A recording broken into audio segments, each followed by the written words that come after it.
Everyone, welcome back to my YouTube channel. Previous ವಿಡಿಯೋದಲ್ಲಿ ನಾನು KSET 2024 GK paper solution ಅನ್ನ ಮಾಡಿದ್ದೆ. ಈಗ ಈ ವಿಡಿಯೋದಲ್ಲಿ ಅದರ ಕಂಟಿನ್ಯೂಯೇಷನ್ ಪಾರ್ಟ್ ಅನ್ನ ನೀವು ನೋಡಬಹುದು. The next question is, which of the following are the reason factors for exposure of benzene pollution? ಅಂದ್ರೆ ಬೆನ್ಝೇನ್ ಪೊಲ್ಯೂಷನ್ ಉಂಟಾಗಲು ಕಾರಣಗಳೇನು ಅಂತ.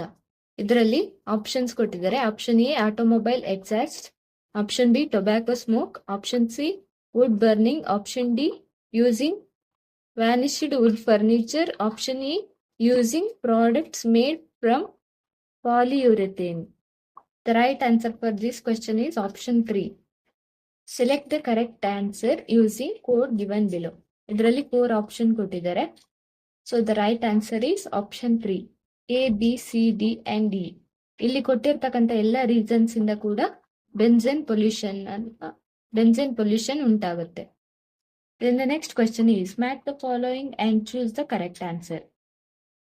ಎನ್ವಿರಾನ್ಮೆಂಟಲ್ ಪ್ರೋಟೋಕಾಲ್ ಕೊಟ್ಟಿದ್ದಾರೆ, ನೆಕ್ಸ್ಟ್ ಪ್ರಾವಿಷನ್ಸ್ ಕೊಟ್ಟಿದ್ದಾರೆ, ಮಾಂಟ್ರಿಯಲ್ ಪ್ರೋಟೋಕಾಲ್ ಕೊಟ್ಟಿದ್ದಾರೆ, ಪ್ಯಾರಿಸ್ ಅಗ್ರಿಮೆಂಟ್ ಕೊಟ್ಟಿದ್ದಾರೆ, ಕ್ಲೈಮೇಟ್ ಆಕ್ಷನ್ ಕೊಟ್ಟಿದ್ದಾರೆ, ಕ್ಯೋಟೋ ಪ್ರೋಟೋಕಾಲ್ ಕೊಟ್ಟಿದ್ದಾರೆ. Provisions: integrated water resource management, emission trading, facing out ozone ಡಿಪ್ಲೇಟಿಂಗ್ substance, intended nationally determined contribution. ಇದನ್ನ ಆಲ್ರೆಡಿ ಮ್ಯಾಚ್ ಮಾಡಿದ್ದೀನಿ. Montreal protocol is used to measure the ozone depletion. Paris Agreement intended nationally determined contribution. ಇಲ್ಲಿ Paris agreement 2015 ಅಲ್ಲಿ ಬರುತ್ತೆ. ಇದನ್ನ ತುಂಬಾ question paper ಅಲ್ಲಿ ಕೇಳಿದ್ದಾರೆ, so ನೆನ್ಪಿಟ್ಕೊಳ್ಳಿ. Next climate change, integrated water resource management, Kyoto protocol, emission of trading. Here Kyoto Protocol is related to climate change. So the right answer is option 4. Then the next question is, which of the following pairs is or are not correct? ಇದರಲ್ಲಿ 4 options ಕೊಟ್ಟಿದ್ದಾರೆ. ಯಾವ peer correct ಇಲ್ವೋ ಅದನ್ನ ನಾವು identify ಮಾಡಬೇಕಾಗತ್ತೆ. Option 1 sewage oxygen demand waste. ಇದರಲ್ಲಿ sewage ಅಂದ್ರೆ ಕೊಳಚೆ ನೀರು, ಆಮ್ಲಜನಕ ಬೇಡಿಕೆ ತ್ಯಾಜ್ಯಗಳನ್ನ ಕೊಟ್ಟಿದ್ದಾರೆ. Next option 2 agricultural fertilizers plant nutrients, ಅಂದ್ರೆ ಕೃಷಿ ರಸಗೊಬ್ಬರಗಳು, ಸಸ್ಯ ಪೋಷಕಾಂಶಗಳು. ಇದು ಕರೆಕ್ಟ್ ಆಗಿರುತ್ತೆ. ನೆಕ್ಸ್ಟ್ ಆಪ್ಷನ್ 3 ಲ್ಯಾಂಡ್ ಎರೋಷನ್, ಅಂದ್ರೆ ಭೂ ಸವಕಳಿ, ರೇಡಿಯೋ ಆಕ್ಟಿವಿಟಿ ಮೆಟೀರಿಯಲ್ ರೇಖೆಯನ್ನ ಕೊಟ್ಟಿದ್ದಾರೆ, ಅಂದ್ರೆ ವಿಕಿರಣಶೀಲ ವಸ್ತುವಿನ ಕೊಳೆತದಿಂದ ಭೂ ಸವಕಳಿ ಉಂಟಾಗುತ್ತೆ ಅಂತ. ಇದು ಕೂಡ ರೈಟ್ ಆಗಿರುತ್ತೆ. ನೆಕ್ಸ್ಟ್ 4th ಒನ್ ವಿದ್ಯುತ್ ಸವರಗಳು, ಅದು ಥರ್ಮಲ್ ಪೊಲ್ಯೂಷನ್ಗೆ ರೀಸನ್ ಆಗಿರುತ್ತೆ. ಸೊ ಇದು ರೈಟ್, ನೆಕ್ಸ್ಟ್ ಇದು ರೈಟ್ ಆಗಿರುತ್ತೆ. Option 1 is not correct. So the right answer is option 1. Then the next question is, the National Institutional Ranking Framework. The National Institutional Ranking Framework. ಇದು ಸಹ important ಆಗಿರುತ್ತೆ. Sometimes full form ಅನ್ನು ಕೇಳುವಂತ chances ಇರುತ್ತೆ. NIRF stands for the National Institutional Ranking Framework. Assesses higher education institution based on various parameters including. ಇದರಲ್ಲಿ 4 option ಅನ್ನ ಕೊಟ್ಟಿದ್ದಾರೆ. ಅಂದ್ರೆ NIRF ಸಂಸ್ಥೆಯು ಉನ್ನತ ಶಿಕ್ಷಣ ಸಂಸ್ಥೆಗಳನ್ನ ಈ ಕೆಳಗೆ ಕೊಟ್ಟಿರ್ತಕ್ಕಂಥ ಯಾವ ಪ್ಯಾರಾಮೀಟರ್ ಅನ್ನ ಆಧರಿಸಿ ಮೌಲ್ಯಮಾಪನವನ್ನ ಮಾಡುತ್ತದೆ ಅಂತ ಕೊಟ್ಟಿದ್ದಾರೆ. So the right answer is option 3, their teaching research and outreach performance. ಅಂದ್ರೆ ಅಲ್ಲಿನ ಬೋಧನೆ, ಸಂಶೋಧನೆ ಮತ್ತೆ ವಿಸ್ತರಣೆ ಚಟುವಟಿಕೆಗಳ ಕಾರ್ಯಕ್ಷಮತೆಯನ್ನ ಆಧರಿಸಿ ರ್ಯಾಂಕ್ ಅನ್ನ ಕೊಡುತ್ತೆ. Then the next question is, match the following. List A, list B ಕೊಟ್ಟಿದ್ದಾರೆ. ಎ ಅಲ್ಲಿ knowledge commission, Yashpal committee, Subrahmanyan committee, NIRF ಅನ್ನ ಕೊಟ್ಟಿದ್ದಾರೆ. Here NIRF stands for national institutional ranking framework. ಅದರ ನೇಮ್ ಅಲ್ಲೇ ಇಂಡಿಕೇಟ್ ಮಾಡುವಂತೆ ರ್ಯಾಂಕ್ ಅನ್ನೋದಿದೆ. ಇಲ್ಲಿ ಕೊಟ್ಟಿರ್ತಕ್ಕಂಥ ಆಪ್ಷನ್ ಅಲ್ಲಿ ರ್ಯಾಂಕ್ ಎಲ್ಲಿದೆ, ಇಲ್ಲಿದೆ ಅಲ್ವಾ. Transparent and objective ranking system for higher education, ಇದು NIRF ಗೆ ಸಂಬಂಧಪಟ್ಟಿದೆ. Next knowledge commission, recommended creation of university. Knowledge commission ಅನ್ನೋದು ವಿಶ್ವವಿದ್ಯಾಲಯಗಳನ್ನ ರಚಿಸಲು ಶಿಫಾರಸನ್ನು ನೀಡುತ್ತೆ.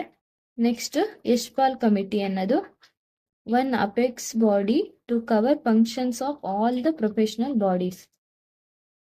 ಅಂದ್ರೆ ಇದು ಒಂದು ಅತ್ಯುನ್ನತ ಸಂಸ್ಥೆ ಆಗಿರುತ್ತೆ, ಎಲ್ಲ ವೃತ್ತಿಪರ ಸಂಸ್ಥೆಗಳ ಕಾರ್ಯಗಳನ್ನ ಒಳಗೊಂಡಿರುತ್ತೆ. Next option C Subrahmanyan committee emphasised vocational education and skill development. ಇದು ವೃತ್ತಿಪರ ಶಿಕ್ಷಣ ಮತ್ತೆ ಕೌಶಲ್ಯ ಅಭಿವೃದ್ಧಿಗೆ ಸಹಾಯವನ್ನ ಮಾಡುತ್ತೆ, ಹೆಚ್ಚಿನ ಒತ್ತನ್ನು ನೀಡುತ್ತೆ. The next question is, which of the following is not included under Sustainable Development Goals? SDG stands for Sustainable Development Goals. SDG Sustainable Development Goals ಅಲ್ಲಿ ಟೋಟಲ್ 17 ಗೋಲ್ಸ್ ಇರುತ್ತೆ. ಟೋಟಲ್ ಟಾರ್ಗೆಟ್ 169 ಆಗಿರುತ್ತೆ. ಇದು most of the question paper ಅಲ್ಲಿ repeat ಆಗಿದೆ, correct ಆಗಿ ನೋಡ್ಕೊಳ್ಳಿ. Goals 17 and target is 169.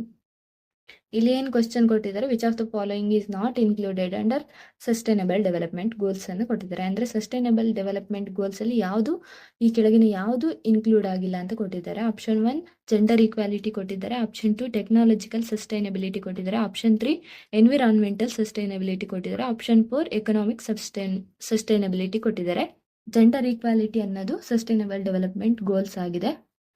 Next environmental sustainability ಅನ್ನೋದು ಕೂಡ ಸಸ್ಟೈನಬಲ್ ಡೆವಲಪ್ಮೆಂಟ್ ಗೋಲ್ಸ್ ಆಗಿದೆ. ಎಕನಾಮಿಕ್ ಸ್ಟೆಬಿಲಿಟಿ ಅನ್ನೋದು ಕೂಡ ಸಸ್ಟೈನಬಲ್ ಡೆವಲಪ್ಮೆಂಟ್ ಗೋಲ್ಸ್ ಆಗಿದೆ. So the right answer is technological sustainability ಅನ್ನೋದು does not come under the goals of sustainable development. Then the next question is, the first open university established in India is. First ನಾವು correct ಆಗಿ question ನ ಅರ್ಥ ಮಾಡ್ಕೊಬೇಕು. The first open university established in India is. ಇಂಡಿಯಾದಲ್ಲಿ establish ಆಗಿರುವಂತಹ first open university ಯಾವುದು ಅಂತ ಕೊಟ್ಟಿದ್ದಾರೆ.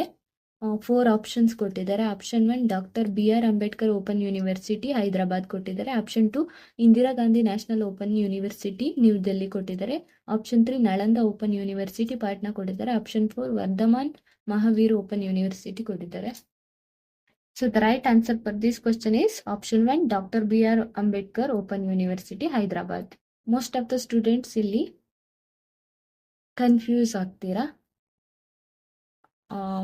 ಮೋಸ್ಟ್ ಆಫ್ ದ ಸ್ಟೂಡೆಂಟ್ಸ್ ಇಲ್ಲಿ ಕನ್ಫ್ಯೂಸ್ ಆಗ್ತೀರಾ. Doctor B R Ambedkar open university, next Nalanda open university, ಇವೆರಡರಲ್ಲಿ ಯಾವುದು ಅಂತ. ಇಲ್ಲಿ ಕ್ವಶನ್ ಅಲ್ಲಿ ಏನ್ ಕೊಟ್ಟಿದ್ದಾರೆ, ಇಂಡಿಯಾ ಕೊಟ್ಟಿದ್ದಾರಲ್ವಾ, ಅದು ಇಂಡಿಯಾ ಅಂತ ಕೊಟ್ಟಾಗ doctor BR Ambedkar open university ಆಗಿರುತ್ತೆ.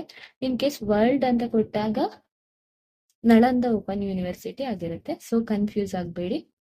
Then the next question is, National Board of Accreditation is connected with the accreditation of. The right answer, there are 4 options are given below. Option 1 distance education institution. Option 2 is institutions providing technical education. Option 3 professional education institution. Option 4 technical program offered by an institution. ಕನ್ನಡದಲ್ಲಿ question ಏನಪ್ಪಾ ಅಂದ್ರೆ, ರಾಷ್ಟ್ರೀಯ ಮಾನ್ಯತಾ ಮಂಡಳಿಯು ಈ ಕೆಳಗಿನ ಯಾವ ಮಾನ್ಯತಾ ಸಂಸ್ಥೆಗೆ ಸಂಬಂಧಿಸಿದ್ದಾಗಿದೆ ಅಂತ. So the right answer is option 2 institution providing technical education. Then the next question is, learning objectives in the context of classroom mean. ಅಂದ್ರೆ ತರಗತಿ ಕೋಣೆ ಸಂದರ್ಭದಲ್ಲಿ ಕಲಿಕಾ ಉದ್ದೇಶದ ಅರ್ಥವೇನೆಂದರೆ. ಕ್ಲಾಸ್ ರೂಮ್ನಲ್ಲಿ ನಮ್ಮ ಲರ್ನಿಂಗ್ ಆಬ್ಜೆಕ್ಟಿವ್ಸ್ ಏನು ಅಂತ 4 ಆಪ್ಷನ್ ಕೊಟ್ಟಿದ್ದಾರೆ. Option 1 is academic achievement. Option 2 is intended learning outcomes. Option 3 is learning experience to be provided. Option 4 is activities to be perform by the learner. The right answer is option 3 learning experience to be provided. ಅಂದ್ರೆ ಕಲಿಕಾ ಅನುಭವವನ್ನು ಒದಗಿಸುವಂಥದ್ದು class room learning objectives ಆಗಿರುತ್ತೆ. Then the next question is, the right sequence of cognitive development according to Piaget is. Option 1 formal operational stage. Option 2 concrete operational stage. Option 3 sensory motor stage. Option 4 pre-operational stage. So the right answer for this question is option 4. I hope ನಿಮಗೆ ಈ video useful ಆಗಿದೆ ಅಂತ ಅಂದ್ಕೊಳ್ತೀನಿ. ಇದರ continuation ಪಾರ್ಟ್ನ next ವಿಡಿಯೋದಲ್ಲಿ upload ಮಾಡ್ತೀನಿ. ನಿಮ್ಗೇನಾದರೂ ಈ ವಿಡಿಯೋ ಇಷ್ಟ ಆಗಿದ್ರೆ ಪ್ಲೀಸ್ ಲೈಕ್ ಮಾಡಿ, ಶೇರ್ ಮಾಡಿ ಆ್ಯಂಡ್ ಸಬ್ಸ್ಕ್ರೈಬ್ ಮಾಡಿ. Thanks for watching.